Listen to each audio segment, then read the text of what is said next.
Welcome to Seeds of Pain Therapy Group. My name is Matthew and I am your moderator. As you know, due to the community center going under repairs, we had to meet using a Deed Up. Before we begin, let me give you a little history about the group. I was arrested. Because of the situation, I was told that if I got therapy, they would think about reducing my time in prison. However, while I was in prison and I spoke to the other inmates, I realized that all of us had crappy childhoods and seeds of pain. You see, all pain starts from a seed, just like joy. If you ignore the seeds of pain, they turn into a thorn or a weed that hurt, destroy, and kill your life. So Seeds of Pain Therapy does just that, okay? We make it safe for you to discuss your pain. After finishing the sessions, I will report to your judge. If the report is good, you will undergo probation and continue with the program. However, if the report is not so good, then you will finish out your sentence. Any questions? Okay, let's first introduce ourselves. Again, my name is Matthew, the founder and main moderator of this group. There are two other moderators in the group, Simon and Thomas. So, who wants to be the first to introduce themselves?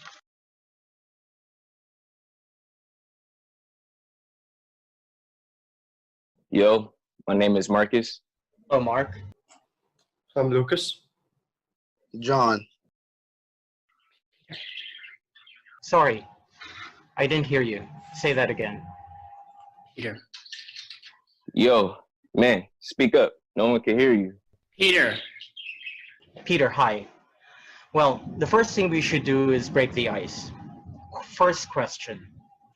Name 3 things that you are grateful for.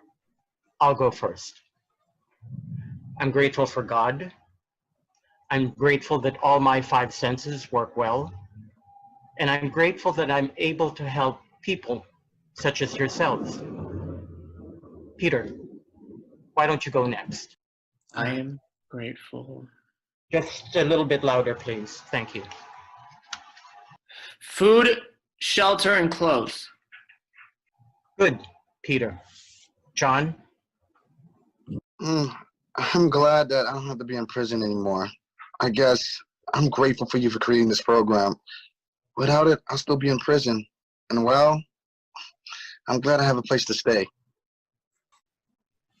Good. There are no wrong answers. How about you, Lucas? I don't know. I guess I have work. My mom's still here. Yeah. Grateful that she's still alive. Honestly, I'm grateful that I'm alive. That's good, Lucas. Mark, what are you grateful for? Well, my mom, of course. She's always been there for me. Even when I was acting like a fool, you know what I mean? She's always looked out and stuff. Number 2, I guess I'm happy, like John said, you know what I mean? This program, prison, yo, it's not fun, you know what I mean? With this program, I get to get out early, I get to be free. You know what I mean? Lastly, I'm grateful for a roof over my head. You know what I mean? When I go outside, see people sleeping on the streets, I feel for them. You know what I mean? Would you stop saying, you know what I mean? Like, do you realize how ridiculous you sound when you say that? Yo, who the hell are you talking to? I don't understand why you people like talk like you don't have schools in your neighborhood. Yo, what do you mean, you people? You black people. Yo, what the? That's enough. Stop it, both of you. You prejudiced prick. Did you forget already? I have to give an evaluation to a judge. Are you ready to go back to prison? If you're not, I expect both of you to chill. Marcus, watch your words, please. Lucas, that was unnecessary. Lucas, please apologize to Marcus. What? No. Lucas. Apologize, bitch. Marcus, you're next. Lucas, go ahead. You won't be the first participant in this group to go back to prison.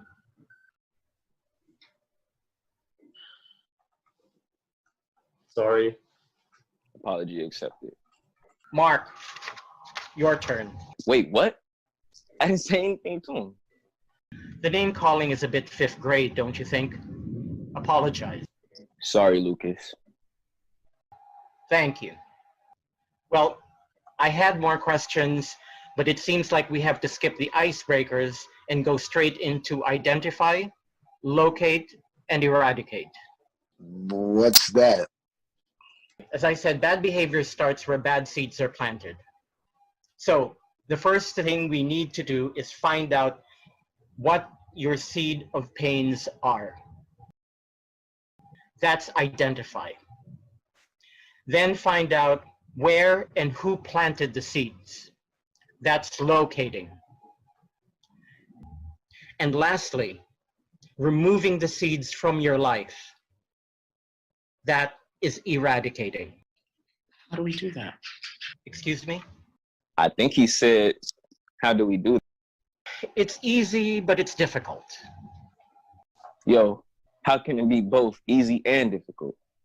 Well, the process is easy, but there will be pain and some uncomfortable inner feelings while we're doing it. That is what will make it difficult. What do you mean uncomfortable inner feelings? I just wanted to spend time talking with all of you before we started all this because it's not easy to start, okay? But I've done this a few times and it gets easier each time. I will begin and hopefully that will give you the courage to ILE. What's that? ILE, identify, locate, eradicate. Oh, ILE. I like that. How do you ILE? There are many ways, but in your cases, you think about why you're in prison in the first place. Think about what was the seed planted that caused you to commit the crime. I will start with me. It's always best to start from the beginning. When I was a child, I was in foster care. I lived with many different families. None of them adopted me. But there was one family I didn't like. His name was Gerald. He was a single man that accepted children. Well, boys. When I got there, there were already two other boys living there. Uncle Gerald, which is what we had to call him, forced us to do things to each other that children shouldn't be doing. And we had to do it with him as well. He also filmed it. When I left that house, everything in me wanted to tell. But I was paralyzed. I thought of telling. I even practiced telling, but I could not seem to do it. A few years ago, I was at the grocery store and I saw him. I froze. I'm not sure scientifically what happened with my memory, but all I know, the only thing I remember is seeing him and waking up with my hands handcuffed to a hospital bed. According to the police, the witnesses said I was strangling Gerald, and while they were trying to help Gerald, I passed out. The doctor said it was post-traumatic stress. That was after I told the police and doctors why I attacked him. They originally arrested me for attempted manslaughter, but once they found the video footage in his house, my lawyer was able to convince the prosecution to charge me with assault. Gerald is in prison for 90 years or something like that. There was enough video footage evidence to put him away for 10 years for every child he abused. It took me time to forgive myself for not dealing with those seeds of abuse. If I had, I wouldn't have snapped the way I did. It also took me time to forgive him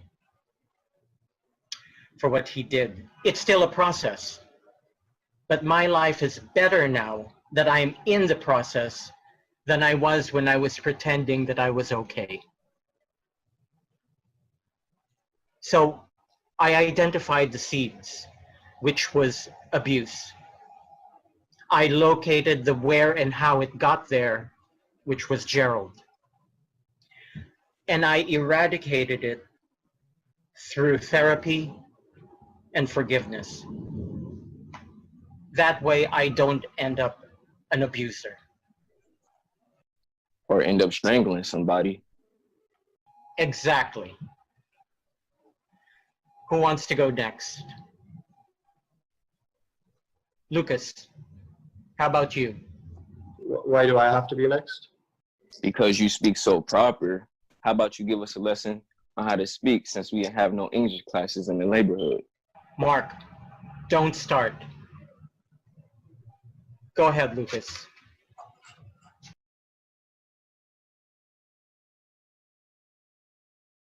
Because clearly you're not forgiving him has blurred your views. Huh?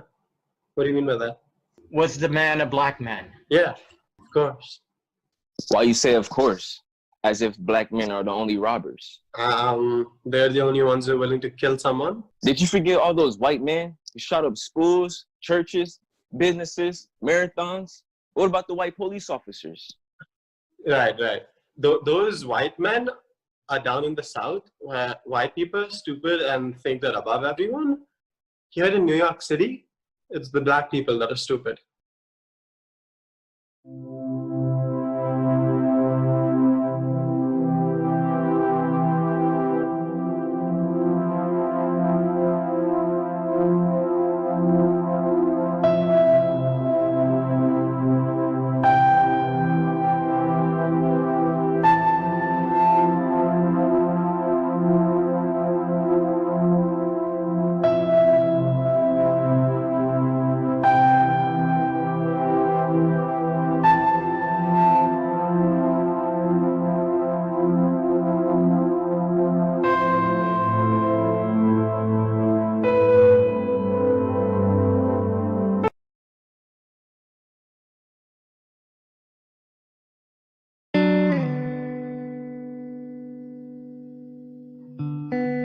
Essays from Dysfunctional Families, a book written by Dean K. Brent exposing his family's and friends' secrets.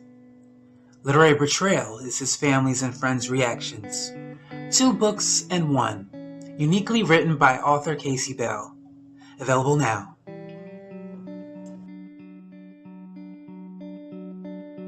Welcome to Seeds of Pain Therapy Group. My name is Matthew and I am your moderator. I realized that all of us had crappy childhoods and seeds of pain. I don't understand why you people like talk like you don't have schools in your neighborhood. Yo, what do you mean, you people? You black people. Yo, what the? That's enough. Stop it, both of you. But all I know, the only thing I remember is seeing him and waking up with my hands handcuffed to a hospital bed.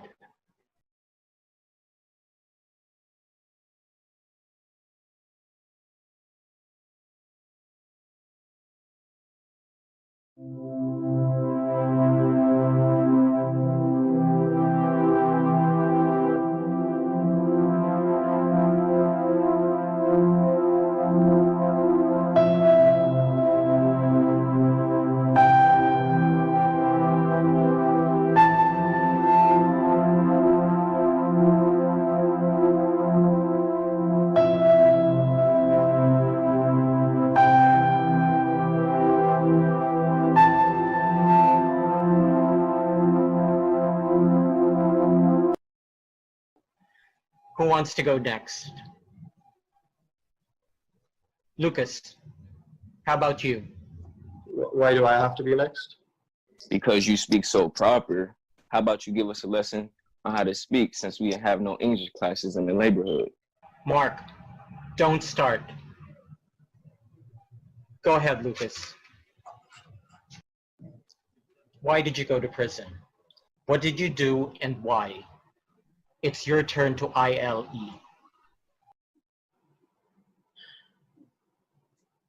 I assaulted a man, specifically the man that killed my father. and then he has the guts to sue me for assault. After killing my dad, he's going to sue me for assault. What happened? Start from the beginning. So, we moved from Connecticut. I don't know why, don't ask me. I don't know what my dad saw in the city. Promise, he said. So he started a jewelry store and he always had problem with, certain people coming in, causing mayhem. I don't know. We need to get security or we need to move back to Fairfield. Things can't go like this. He was so stubborn. So, the night he died, guy comes in, gang member of some sorts, and then starts asking for money. I wasn't there. I wish I was there. My dad gives him the money, right? He's not stupid. But then that guy starts asking for more. My dad's like, we don't have any more. But then he starts arguing and suddenly he pulls out a gun and the coward ran away.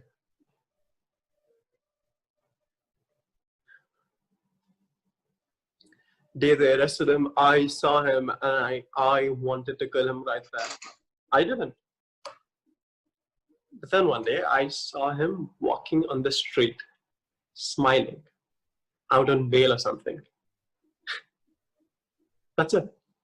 I freaked. I ran up to him and punched him. No, what do you expect? You're smiling. You just killed a man. Not just a man. A father, a son, a brother, a business owner. He wasn't just some kind of victim, yeah?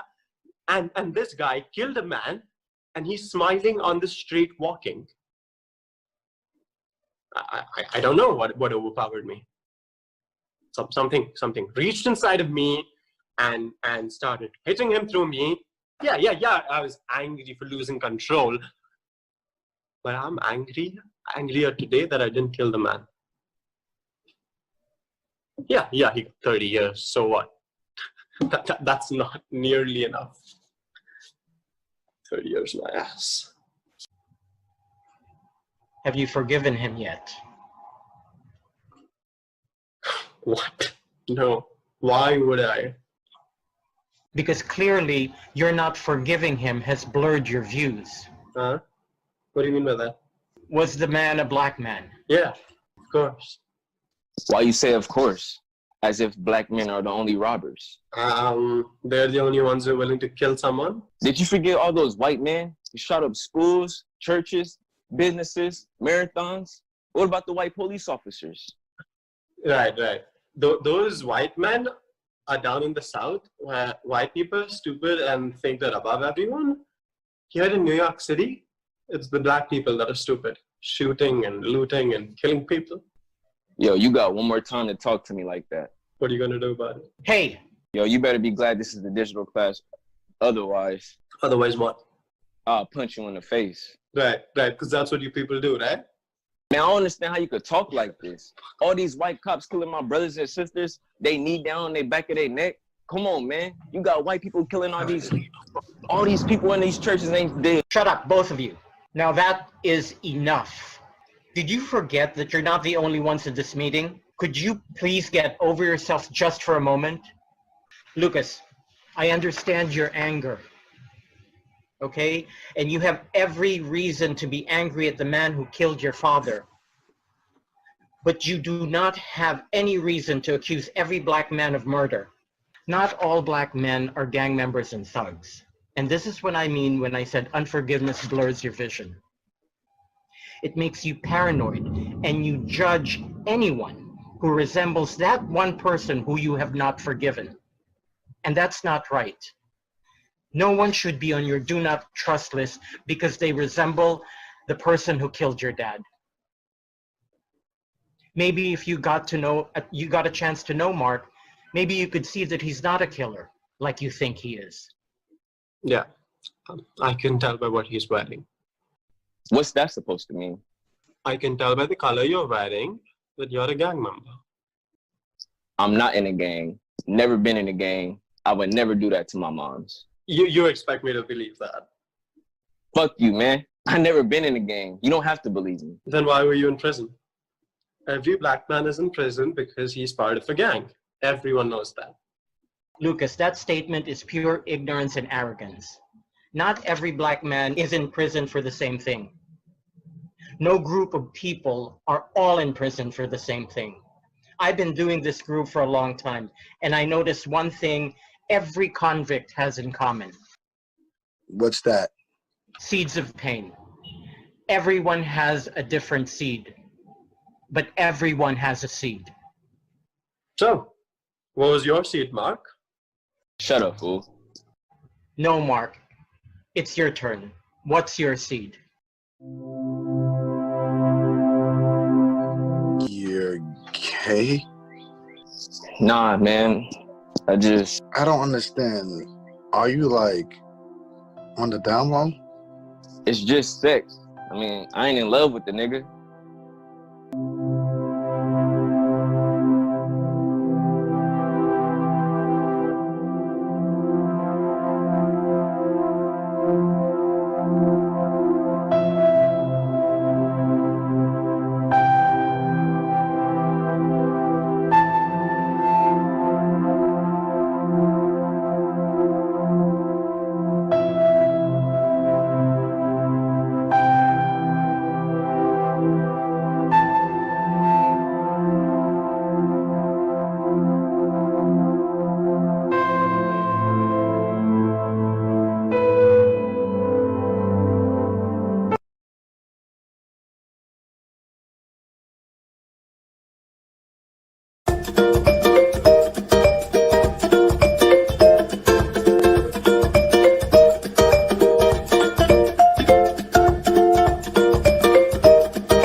Because clearly you're not forgiving him has blurred your views. What do you mean by that?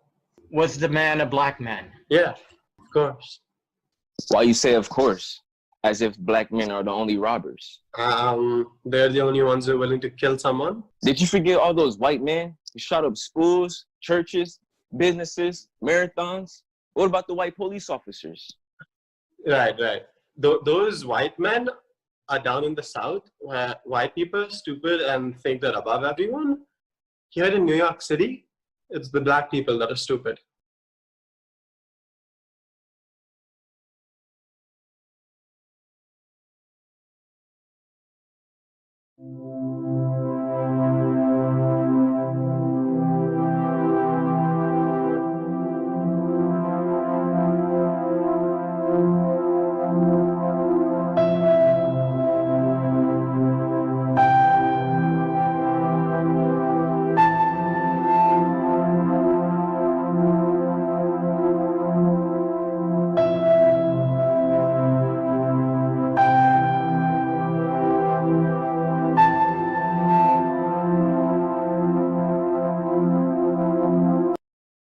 So, what was your seat, Mark? Shut up, fool. No, Mark. It's your turn. What's your seed? I don't think I can. I don't feel comfortable. You'll have to do it sooner or later. You might as well do it now and get it over with. None of us can throw stones. We've all got our own sins. Go ahead. Not like mine. It's shameful. If no one else here, know that I won't judge you. This is the first step in removing those seeds. I got arrested for cruising. What is that? I don't want to explain. There's nothing to be ashamed about. Yes, there is. If it weren't, I wouldn't have done it. Mark, I can't give you a good evaluation until I know you took the first step. Damn, man. I was fucking a guy in the bathroom and the cop caught us. You're gay? Nah, man. I don't understand. Are you like on the down low? It's just sex. I mean, I ain't in love with the nigga. But why? Why not just come out? Not in the neighborhood I live. Black lives don't matter when your ass is gay. You should see how black men treat other gay men or trans women. The news don't show that shit. People just film it, put up on social media. Ain't no rallies, no marches, no riots. Just thousands of views, but no mercy. I ain't trying to die over no sex. I do it because I enjoy it, but I ain't trying to lose my life over it. When did you know you like men like that? I think about it all the time. You always hear that gay man say you're born that way, but not in my case. When did you first get curious about men? I can't say that I ever did. When I was 7, my cousin, he was 12. Every time he came over, that's what happened. I got used to it after some time.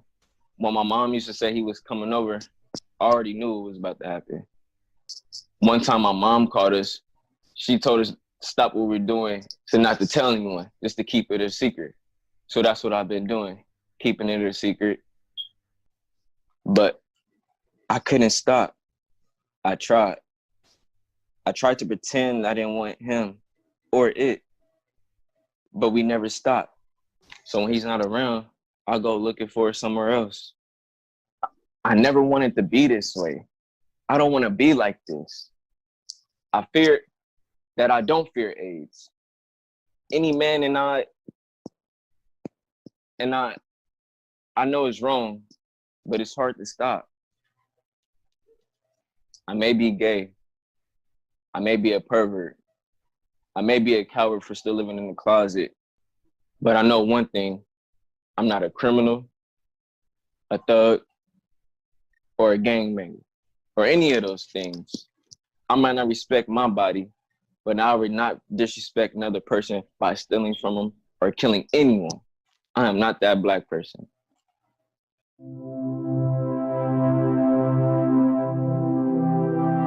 When I was 5, my mom took me to my grandmother's house. She dropped me off and she said she was coming back. She never did. I That's right. Should have gotten to know you before I judged you. You see how Lucas's heart has changed about Mark once he knew Mark's seeds of pain? I didn't think of it like that. Well, Peter, you're the last one.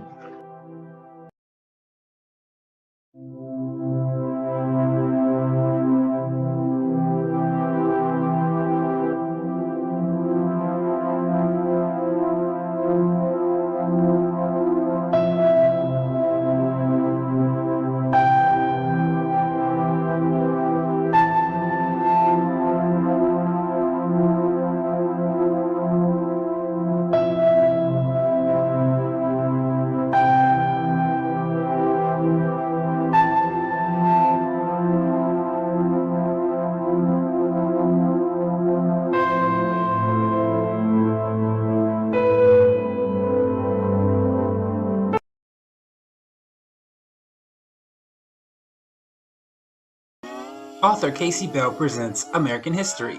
American History is a 9-book series for children.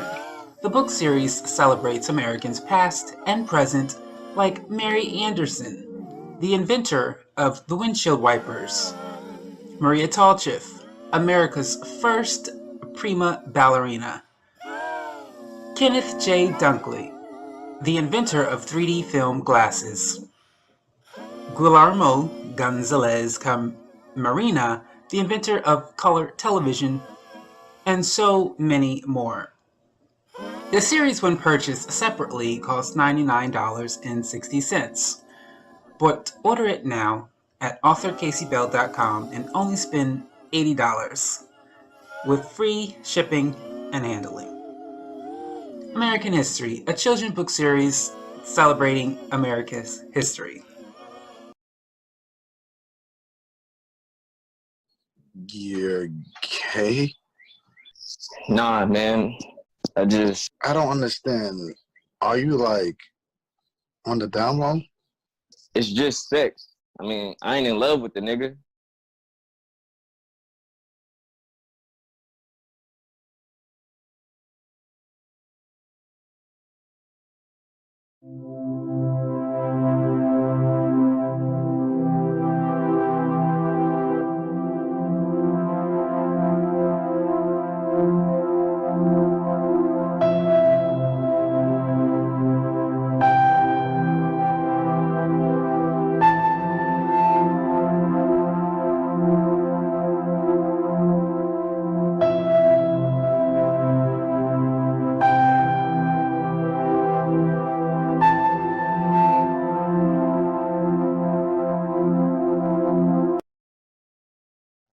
I never wanted to be this way.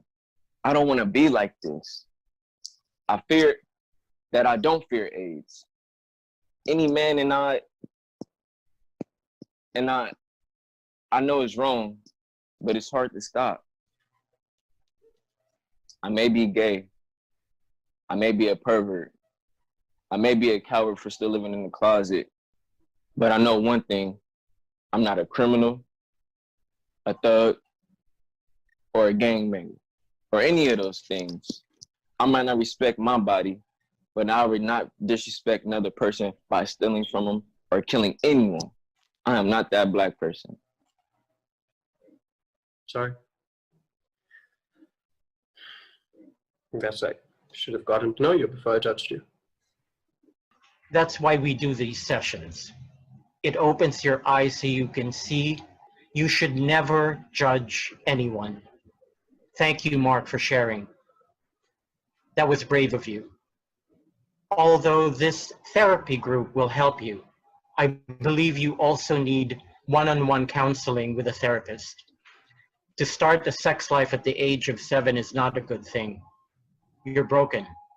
You need fixing. I hope you consider extra counseling. It will only enhance your life. I will. Jonathan and Peter, you're the last two. I guess I'll go next. I was arrested for assault. I slapped my girlfriend. Whoa, you look so innocent. I wouldn't suspect that. Mark, let him finish. Sorry, man. Continue. Well, to start from the beginning, when I was 5, my mom took me to my grandmother's house. She dropped me off, and she said she was coming back. She never did. I didn't understand. It didn't make any sense to me. Every birthday, I just looked out the window waiting for her to return. I would ask my grandmother, and she would always tell me the same thing. Don't worry about it. Don't need to worry. I didn't understand what she was saying or what was going on. I tried to move on as if nothing happened, but I couldn't comprehend. There was a day I tried to convince myself that it was a dream, that I never had a mom. She never dropped me off, that I always lived with my grandmother, and I never see my mom. But I cannot shake the memory of the day that she dropped me off, and she said she will be back. Then one day, I remember it well. It was after my 17th birthday. I overheard my grandmother on the phone. She said my mother's name, Mary. I knew it was her. I didn't know whether to get happy. I wasn't sure if she was coming over, if I should ask about her. I had so many emotions rolled up in my stomach. Anger, happiness, frustration, confusion, joy. I couldn't speak. Once my grandmother got off the phone, she told me she was going somewhere. I assumed she was going to see my mother. When she left the house and got into the car, I rushed over to my neighbors and asked if he could drive me somewhere. I told him just to try to follow my grandmother's car. He asked me what was going on. I told him I couldn't tell him. Once my grandmother got to her destination, we hid, just like a stakeout. There she was, my mother. I immediately started crying. I couldn't understand for the life of me what was wrong. 2 days later, I went back by myself. I took the bus. I found her. She was shocked to see me. I cried, and then I asked her what happened. She paused, and she said she was sorry. I just didn't want you. She said because of her being Catholic, she was too guilty for the abortion. She tried to keep me, but she realized that she wasn't ready to be a mother. I asked her if I could move in. She said no. She didn't want me. I have felt pain in my life in the past, falling off the bike, getting hit by the dodgeball, being called names in school. But this pain she gave me was like no other. I walked away feeling hopeless. 2 years ago, when I started dating my girl, at one point she asked about my mom.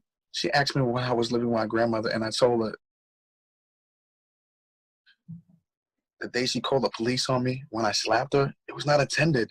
We were arguing over something. I don't even remember. She was angry with me over something. She lost her temper, and all I remember hearing her say was, "That's why your mother didn't want you." My hand moved in a way I never thought it could. The slap was automatic. Her words were as if she stabbed me. I felt like the slap was my self-defense. She told me to leave, and I did. I walked home, and 2 hours later, the police was knocking on my door. I pled guilty because I felt guilty. She should have never said those words to me, but that was still no excuse for me for hitting her. Sorry about your mom, man. I wouldn't know what to do if my mom did that to me. That must really hurt.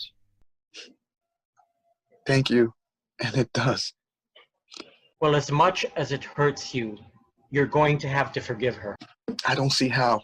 You see how Lucas's heart has changed about Mark once he knew Mark's seeds of pain? Your mom has her own seeds of pain. Maybe one day you can talk to her about it. Then maybe you'll understand why she gave you up. That will be difficult, but it'll be easier to forgive her. I didn't think of it like that. Most people don't. Well, Peter, you're the last one. Make sure you speak up. Maybe his seed of pain is the reason why he's so silent.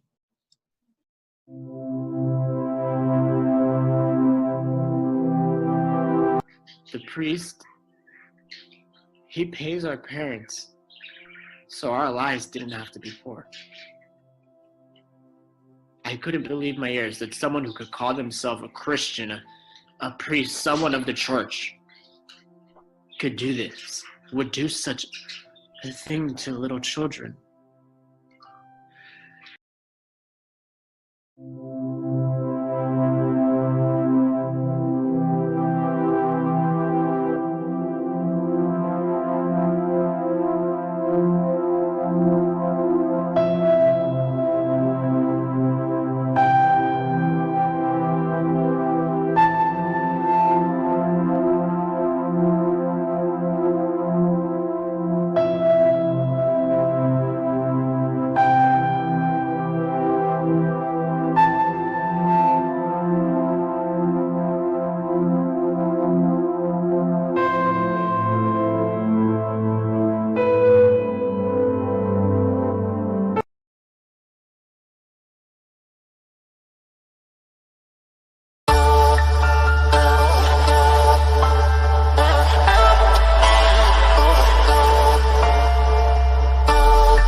was 5. My mom took me to my grandmother's house. She dropped me off and she said she was coming back. She never did. I didn't. That's right. Should have gotten to know you before I judged you. You see how Lucas's heart has changed about Mark once he knew Mark's seeds of pain? I didn't think of it like that. Well, Peter, you're the last one.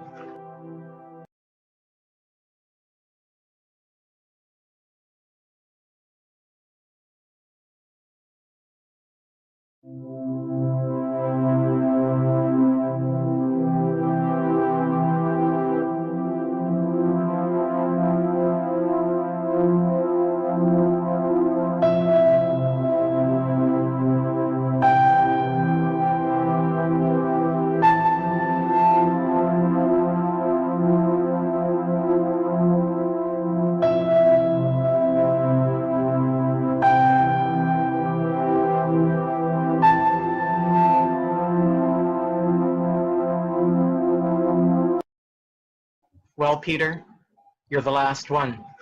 Make sure you speak up. Maybe his seed of pain is the reason why he's so silent. Peter, you can do this.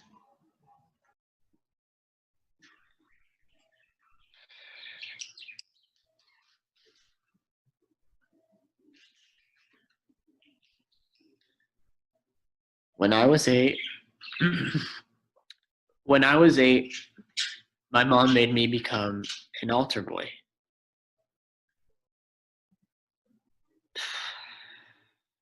The priest requested me. I didn't understand why until I got older. About 3 months in, Father Damien had introduced me to. I knew the other boys were already used to doing it, but I knew something was wrong. And so one Sunday, I decided to stay home, and I faked being sick, and then my mom took my temperature, and she knew I was lying. I didn't want to go to church anymore. She asked me why, and then I told her why and what was going on.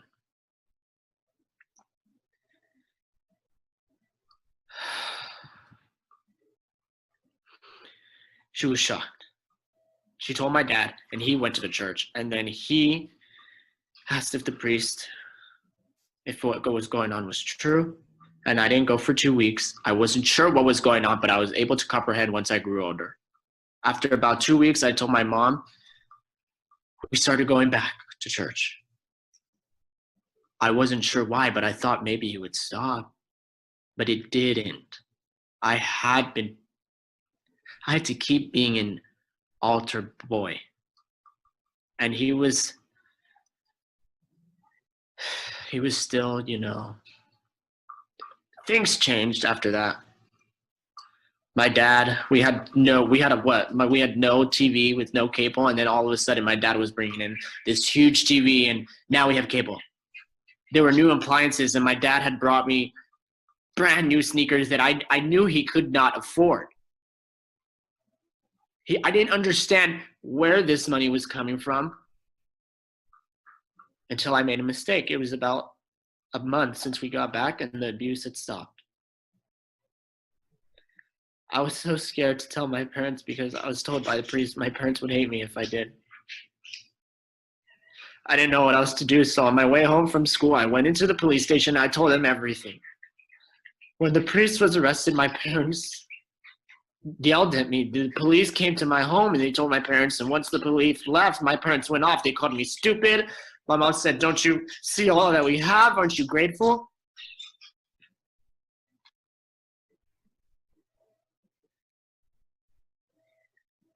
You're gonna ruin it. That's what she said. When I went to school, the other boys told me I was so stupid for telling. I couldn't understand why they were crying until I got older. I remember what one of the boys said. The priest, he pays our parents so our lives didn't have to be poor.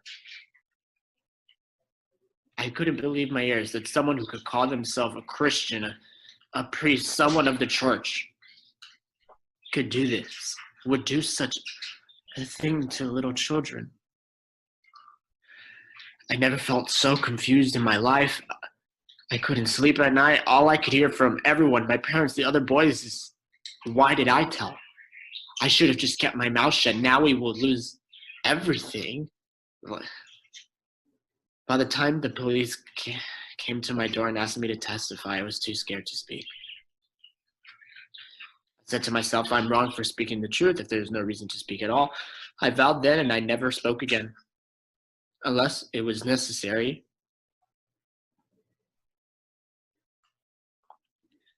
Because none of the other boys spoke up and I was too afraid, the case was dropped. I lived the rest of my life in my parents' house, barely speaking. I continued being an altar boy, and my parents continued to get paid. When I left my parents' house, I wrote them an apology letter. They never responded. I was so angry that I went to the church to ask Father Damien to tell my parents to forgive me. I spoke to him in confessional. All he said was, sorry, I can't help you. I felt that it was all his fault and he owed me that much. I don't know why, but I left confessional and I just had this crazy thought. I ran to the altar, took a candle, and lit the curtain of the confessional on fire.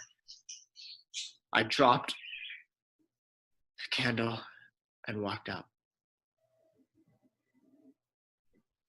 There were people in there who knew me.